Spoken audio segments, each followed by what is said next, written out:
एक बार एक शिकारी ग्रामीणों को साथ लेकर जंगल में शिकार के लिए गया। उसके पास एक बंदूक थी जिससे उसने अनेक पशुओं का शिकार किया। प्रतिदिन शिकार करते हुए उससे एक भी निशाना नहीं चुका।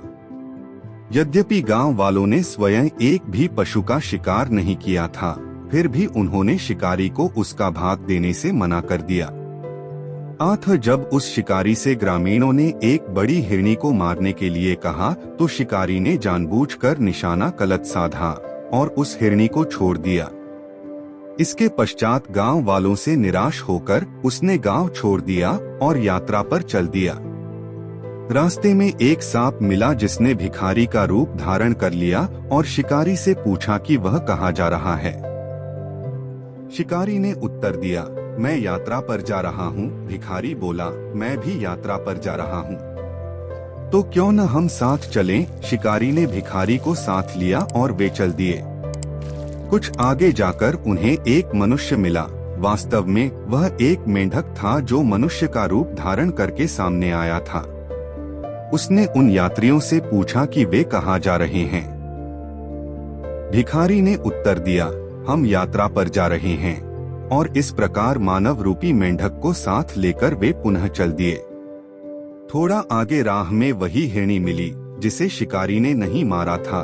उसने सुंदर कन्या का रूप धारण कर लिया और नदी के किनारे बाल सुखाते हुए उनसे पूछा, तुम सब लोग कहाँ जा रहे हो। वे बोले, हम यात्रा पर जा रहे हैं। यह सुनकर वह सुंदरी बोली, मैं भी यात्रा करूंगी। इस प्रकार उन्होंने उसे भी साथ लिया और शिकारी, सुंदरी, मनुष्य और भिखारी चारों साथ चल दिए। इस प्रकार साथ चलते हुए वे सब एक ऐसे देश में पहुँचे जहाँ का राजा क्रूर था। उन्होंने उसी देश में बसने का निर्णय लिया। शिकारी ने उस सुंदरी से विवाह कर लिया। विवाह के पश्चात काम करने की दृष्टि से वह साहब राजा के पास गया। राजा ने उसे आदेश दिया कि एक दिन के अंदर उसे पानी से भरा खेत तैयार करके धान की फसल उगाना है, अन्यथा उसे मृत्यु दंड दिया जाएगा। शिकारी इस आदेश से बहुत दुखी हुआ। घर लौटकर निराशा भरे स्वर में उसने पत्नी को इस बारे में बताया। पत्नी ने उसे हिम्मत बंधाते हुए कहा, ठीक है, मैं इस आदेश को पूरा कर दूंगी। तुम अपने दांव से मेरा। पहले तो शिकारी ने ऐसा करने से मना कर दिया, किंतु पत्नी की हठ के आगे उसे झुकना पड़ा और उसने पत्नी का। किंतु इस कार्य से उसे इतना दुख और ग्लानि हुई कि वह घर से दूर चला गया और एकांत में पूरे दिन रोता रहा।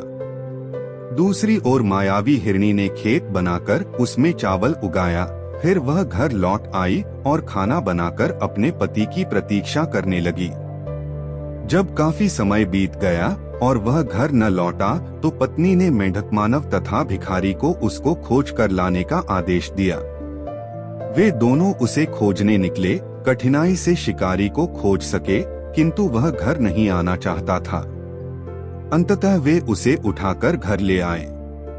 अपनी पत्नी को पुनः जीवित देखकर वह चकित रह गया।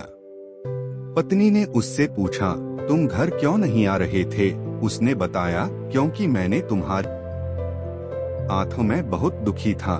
लेकिन तुम यहाँ पुनः कैसे पहुँची। पत्नी ने कोई उत्तर नहीं दिया। उसने उन सब के साथ खाना खाया और फिर शिकारी से बोली, एक बार तुमने गोली न मारकर मेरी प्राण रक्षा की थी और आज मैंने तुम्हारी प्राण रक्षा की है। ऐसा बोलकर वह पुनः अपने असली रूप में आ गई और हिरनी बनकर जंगल में भाग गई। मानव पुनः मेंढक बनकर पानी में कूद गया।